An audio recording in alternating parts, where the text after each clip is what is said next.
Hi, അപ്പൊ ഞാനിപ്പം എറണാകുളത്ത് നിർവ്വാണ ലൈഫ് പാക്കിലാണ്. അപ്പം ഞാനൊരു നേഴ്സാണെന്ന് നിങ്ങൾക്ക് എല്ലാവർക്കും അറിയാം. അപ്പം എനിക്ക് എന്റെ കരിയറിൽ എനിക്കൊരു ചേഞ്ച് വേണം എന്ന് ആഗ്രഹിച്ചപ്പോൾ ഞാൻ ആദ്യം തെരഞ്ഞെടുത്തത് നമ്മുടെ നിർവ്വാണ ലൈഫ് പാത്ത് ആണ്. അപ്പം ഇവിടെ ഒരു ടെസ്റ്റ് ഉണ്ടെന്ന് അറിഞ്ഞു, DMIT. അപ്പം അത് എന്ത് ടെസ്റ്റ് ആണെന്നാണ് ഞാൻ പറയാൻ പോകുന്നത്. നമ്മുടെ DMIT എന്ന് പറയുമ്പോൾ നമ്മുടെ ബ്രെയിനിനെ അനലൈസ് ചെയ്തിട്ട് നമുക്ക് നമ്മുടെ ഒരു കരിയർ ചേഞ്ച് ചെയ്യണമെങ്കിൽ ഏതൊരു കരിയർ ചൂസ് ചെയ്യണം, നമ്മുടെ ബ്രെയിനിനെ ഒന്ന് സ്റ്റഡി ചെയ്യുന്ന ഒരു ടെസ്റ്റ് ആണിത്. അപ്പം ഇവിടുത്തെ വിശേഷങ്ങളും കാര്യങ്ങളൊക്കെ നമുക്ക് ഇവിടുത്തെ മാമിനോട് തന്നെ ചോദിച്ച് മനസ്സിലാക്കാം. മാം, ഞാൻ ടെസ്റ്റ് ഒക്കെ ചെയ്തു. അപ്പം ഈ വീഡിയോ കാണുന്ന ഒരുപാട് പേർക്ക് ചിലപ്പോൾ ഡൗട്ട് ഉണ്ടാവും ഇത് എന്ത് ടെസ്റ്റ് ആണെന്ന്. അപ്പൊ ഒന്ന് ഡീറ്റെയിൽഡ് ആയിട്ട് എനിക്കൊന്ന് പറഞ്ഞുതരാം. ഇത് DMIT ടെസ്റ്റ് ആണ്. നമ്മൾ ബ്രെയിൻ മാപ്പിംഗ് എന്ന് നമുക്ക് വേണമെങ്കിൽ പറയാം. നമ്മൾ ജനിക്കുമ്പോൾ തന്നെ നമ്മളുടേതായിട്ടുള്ള ഒരു യൂണിക് പൊട്ടൻഷ്യൽ നമുക്ക് എല്ലാവർക്കും ഉണ്ട് അല്ലെ. അപ്പൊ ഈ നമ്മുടെ ബ്രെയിൻ ഫങ്ഷൻസ് എത്രത്തോളം ആണ് ഒരാളിൽ വർക്ക് ചെയ്യുന്നത്, സ്ട്രെങ്ത് സൈഡ് എന്താ, വീക്ക്നെസ് സൈഡ് എന്താ, എന്തൊക്കെ സ്കിൽസ് ആണ് ഒരാൾക്ക് ഉള്ളത്. ഇപ്പൊ ഫോർ എക്സാമ്പിൾ പറയുന്നത് ഇപ്പൊ മാനേജ്മെന്റ് സ്കിൽസ് നല്ലോണം ഉള്ള ആൾക്കാരുണ്ട്, ചിലർക്ക് ഓർഗനൈസ് ചെയ്യാനും മാനേജ് ചെയ്യാനൊക്കെ ബുദ്ധിമുട്ടുള്ള ആൾക്കാരുണ്ട്. അപ്പോൾ എന്തൊക്കെയാണ് ഒരാളുടെ അയാളുടെ ക്വാളിറ്റിയിൽ നിൽക്കുന്ന കാര്യങ്ങൾ എന്തൊക്കെയാ, വീക്ക്നെസ് എന്തൊക്കെയാണെന്നൊക്കെ തിരിച്ചറിയാനും കരിയർ ഏറ്റവും ബെസ്റ്റ് ഓപ്ഷനിലുള്ളത് ഏതൊക്കെയാണെന്ന് അറിയാനും ഒക്കെയാണ് നമ്മൾ ഈ ഒരു ടെസ്റ്റ്. മാം, നമുക്കിത് ഏത് പ്രായം തൊട്ട് നമുക്ക് ഈ ഒരു ടെസ്റ്റ് നമുക്ക് ചെയ്യാം? നമുക്കൊരു 4 വയസ്സ് കംപ്ലീറ്റ് ആയിട്ടുള്ള ഒരു കുട്ടി മുതൽ മുകളിലൊക്കെ ആർക്ക് വേണമെങ്കിലും ഈ ഒരു ടെസ്റ്റ് ചെയ്യാവുന്നതാണ്. അതെ. അപ്പൊ മാം, നമുക്കിത് ഇവിടെ വന്നാൽ മാത്രമേ ചെയ്യാൻ പറ്റുള്ളൂ, അതല്ല നമുക്ക് ഓൺലൈൻ അപ്പോയിന്റ്മെന്റ്സോ അങ്ങനെ എന്തെങ്കിലും നമ്മൾ ചെയ്തു കൊടുക്കുന്നുണ്ടോ? തീർച്ചയായിട്ടും നമുക്ക് കൂടുതലും എബ്രോഡ് ഉള്ള ക്ലയൻസ് തന്നെയാണ്. നമുക്ക് ഓൺലൈൻ ആയിട്ട് ഈ ടെസ്റ്റ് എടുക്കാം. ഓൺലൈൻ ഈ ടെസ്റ്റ് എടുത്ത് റിപ്പോർട്ട് കിട്ടിയതിന് ശേഷം നമ്മൾ ഡീറ്റെയിൽഡ് ആയിട്ട് ഒരു 1 അവറോളം വരുന്ന ഒരു റിപ്പോർട്ട് കൗൺസിലിംഗ് കൂടെ ഇതിന്റെ കൂടെ ചെയ്യുന്നുണ്ട്. കാരണം ഇതൊരു 77 പേജിലെ റിപ്പോർട്ടാണ്. അപ്പൊ ഇത് പെട്ടെന്ന് നമുക്ക് ഒരാൾക്ക് ഒരു വെറുതെ നോക്കി അത്ര നല്ല രീതിയിൽ അത് മനസ്സിലാക്കാൻ പറ്റണമെന്നില്ല. അപ്പൊ അതൊരു കൗൺസിലറിന്റെ സഹായത്തോടു കൂടി അതിന് ഡീറ്റെയിൽ ആയിട്ട് നമ്മൾ അതിനെ കൗൺസിൽ ചെയ്ത് കൊടുക്കും. മാം, ഞാനൊരു നേഴ്സാണ്. അപ്പം എനിക്ക് എന്റെ കരിയർ ഒന്ന് ചേഞ്ച് ചെയ്യണം, ഒരു ബിസിനസ്സിലേക്ക് മാറണം, അങ്ങനെയൊക്കെ വിചാരിച്ചപ്പോഴാണ് ഇങ്ങനെ DMIT ടെസ്റ്റിനെ പറ്റി ഞാൻ അറിയുന്നത്.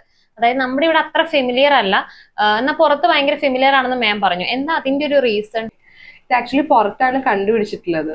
അപ്പോ ജർമ്മനി, US, ജപ്പാൻ ഇങ്ങനെയുള്ള കൺട്രീസിൽ ഇത് വളരെയധികം ഫേമസ് ആണ്. ഒരുപാട് ഉപയോഗിക്കുന്നുണ്ട്. ഒരുപാട് സ്കൂളുകൾ, ഇന്റർനാഷണൽ സ്കൂളുകളിൽ ഇത് ഉപയോഗിക്കുന്നുണ്ട്. കോർപ്പറേറ്റ് കമ്പനികളിൽ സ്റ്റാഫിനെ സെലക്ട് ചെയ്യാൻ വേണ്ടിയിട്ട് ഉപയോഗിക്കുന്നുണ്ട്. ഒളിമ്പിക്സിന്റെ അകത്ത് ശരിക്കും കൈനസെറ്റിക് ആയിട്ടുള്ള പൊട്ടൻഷ്യൽ ഒരാൾക്ക് ഉണ്ടോ എന്ന് തിരിച്ചറിയാൻ വേണ്ടി ഒളിമ്പിക്സിന്റെ അകത്ത് വൺ ഓഫ് ടെസ്റ്റുകളിൽ ഒന്ന് ഇതാണ്. അപ്പൊ ഒരുപാട് മേഖലകളിൽ ഇത് ഉപയോഗിക്കുന്നുണ്ട്. നമ്മൾ ഇവിടെ അറിഞ്ഞു തുടങ്ങി എക്സ്പാൻഡ് ആയി വരുന്നുള്ളൂ എന്ന് മാത്രം. മാം, നമ്മളിപ്പോ ഈ വീഡിയോ കാണുന്ന കുറെ പേരുടെ ഒരു സംശയമായിരിക്കാം ഒരു പക്ഷെ നമ്മുടെ ഈ ഒരു ഫിംഗർ പ്രിന്റ്സ് വെച്ച് മാത്രം എങ്ങനെ ഈ ബ്രെയിനെ അനലൈസ് ചെയ്യാം എന്നുള്ളത്. അപ്പൊ അതിനെപ്പറ്റി ഒന്ന്, നമ്മൾ ഒരാള് വൂം പേജിൽ, പ്രഗ്നൻസിയുടെ വൂം പേജിൽ 13ാമത്തെ ആഴ്ചയിലാണ് ബ്രെയിൻ ഡെവലപ്പ് ചെയ്ത് തുടങ്ങുന്നത്.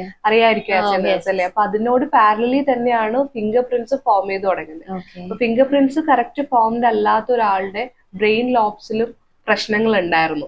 അതെ, ബ്രെയിൻ കംപ്ലീറ്റ് ആയിട്ട് ഡെവലപ്പ് ആവാത്തവരിൽ ഫിംഗർ പ്രിന്റ്സും ആബ്സെന്റ് ആയിരുന്നു. അപ്പൊ ഈ ഒരു അനാലിസിസിലാണ് ഇതിന്റെ കോറിലേഷനെ പറ്റി മനസ്സിലാക്കുകയും ഇതിലൂടെ ഒരു ഡെവലപ്മെന്റ് നടന്നിട്ടുള്ളത്. നമുക്ക് എല്ലാവർക്കും അറിയാം, നമ്മള് ഫിംഗർ പ്രിന്റ്സ് തന്നെയാണ് ഏറ്റവും യൂണിക് ആയിട്ട് എല്ലാത്തിലും, ഈവൻ പോലീസിലും കേസസിലും ഒക്കെ എടുക്കുന്നത് അല്ലെ. അപ്പൊ അത്രത്തോളം യൂണിക് ആണ് ഫിംഗർ പ്രിന്റ്സ്. ഫിംഗർ പ്രിന്റ്സ് നമ്മുടെ ബ്രെയിനും പൊട്ടൻഷ്യലും ഇൻബോൺ ആയിട്ടുള്ള എല്ലാത്തുമായിട്ട് കണക്റ്റഡുമാണ്. അപ്പൊ എന്റെ ടെസ്റ്റും കാര്യങ്ങളൊക്കെ കഴിഞ്ഞു. അപ്പൊ ഇതിന്റെ റിസൾട്ട് വരാനായിട്ട് ഒരു 7 days മാക്സിമം എടുക്കും. അപ്പം മാമായിട്ടുള്ള ഇന്ററാക്ഷൻ സെക്ഷൻ ഒക്കെ കഴിഞ്ഞു. ഞാൻ ഭയങ്കര ഹാപ്പിയാണ്. എന്തായാലും ഇതിന്റെ റിസൾട്ട് വന്നു കഴിയുമ്പോൾ അതിന്റെ കാര്യങ്ങളെല്ലാം ഞാൻ നിങ്ങളുമായിട്ട് ഷെയർ ചെയ്യുന്നു. അപ്പൊ എന്റെ റിസൾട്ടും കാര്യങ്ങളൊക്കെ വന്നു. റിസൾട്ട് വന്നപ്പോൾ സത്യം പറയാലോ, ഞാൻ ഞെട്ടിപ്പോയി. കാരണം ആ ഒരു റിസൾട്ട് ശരിക്കും എനിക്ക് ഒരുപാട് പഴയ എന്റെ കാര്യങ്ങളായിട്ട് എനിക്ക് ഒരുപാട് കണക്ട് ചെയ്യാൻ പറ്റി. അപ്പം എന്തായാലും എനിക്ക് ഇനി ഫ്യൂച്ചറിലേക്ക് ഏതാണ് എനിക്ക് ബെസ്റ്റ്, ഏതാണ് എന്റെ കേപ്പബിലിറ്റിക്ക് പറ്റുന്നതെന്നുള്ളത് എനിക്ക് നന്നായിട്ട് മനസ്സിലാക്കാൻ പറ്റി. ഇതിനു മുമ്പ് ചെയ്ത കാര്യങ്ങളൊക്കെ ആണെങ്കിലും എനിക്ക് അവിടെ എന്തെങ്കിലും വീഴ്ചകൾ വന്നിട്ടുണ്ടെങ്കിൽ അതല്ലായിരുന്നു, എനിക്ക് എന്റെ കാലിബർ മറ്റൊന്നായിരുന്നു എനിക്ക് ഈ ഒരു ബ്രെയിൻ അനാലിസിസിലൂടെ എനിക്ക് മനസ്സിലായി. അപ്പൊ ഞാൻ ഹൈലി റെക്കമെൻഡ് ചെയ്യുന്നത് +2 കഴിഞ്ഞ് നമ്മൾ ഹയർ സ്റ്റഡീസിന് പോകുന്ന കുട്ടികൾക്ക് വേണ്ടിയാണ് ഞാൻ ഹൈലി റെക്കമെൻഡ് ചെയ്യുന്നത്. അപ്പൊ പേരൻസ് ഒക്കെ ആണെങ്കിലും ഈ ഒരു വീഡിയോ കണ്ട് നിങ്ങളുടെ കുട്ടികളുടെ സ്ട്രെങ്തും എബിലിറ്റിയും ഒക്കെ മനസ്സിലാക്കി നല്ലൊരു കോഴ്സ് സെലക്ട് ചെയ്യാൻ ഇത് അവരെ ഒരുപാട് ഹെൽപ്പ് ചെയ്യും. അപ്പൊ തീർച്ചയായിട്ടും നിങ്ങൾ ഇന്ന് തന്നെ ഇവരെ കോൺടാക്ട് ചെയ്യുക. നിങ്ങളുടെ കുട്ടികളുടെ കാലിബറും സ്ട്രെങ്തും ഒക്കെ മനസ്സിലാക്കി നല്ലൊരു കോഴ്സ് എടുക്കാനായിട്ട് അവർക്ക് ഇത് പറ്റുന്നതായിരിക്കും.